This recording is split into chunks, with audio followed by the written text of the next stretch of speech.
So some of you on the call will know my background before Bath Rugby Foundation was journalism. So I spent 30 years in journalism. Now, 20 odd of that I was managing people. So I suppose you could say I was in a sort of leadership position there. And what I found was in journalism, you're constantly disrupted. I don't think I realized it at the time, but when I look back and reflect on it, I know that I was living a life of disruption. So every day you were in the center of something, and the whole pivoting thing that we talk about now, as an editor, you were the pivot and everything around you seemed quite chaotic.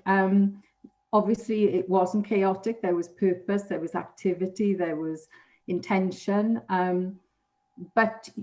But in that environment, what you learn is to stay calm, because that's all you can do.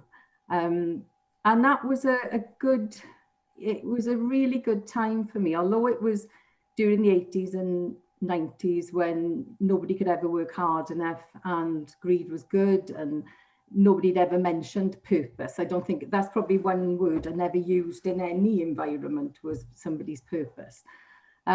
So yeah, it was a chaotic, constantly chaotic time.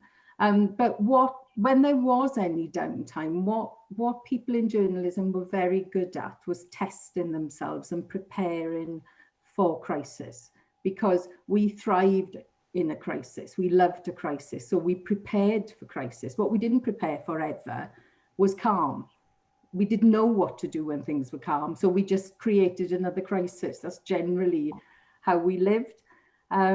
So we role-played scenarios, we tested ourselves, and that was actually really good, because it was teaching you how to be resilient, how to be confident even when you weren't confident at all, how to, I was going to say how to wing it, but it wasn't quite that, because there was more preparation than actually winging it. But there certainly were times where we were winging it, that's for sure.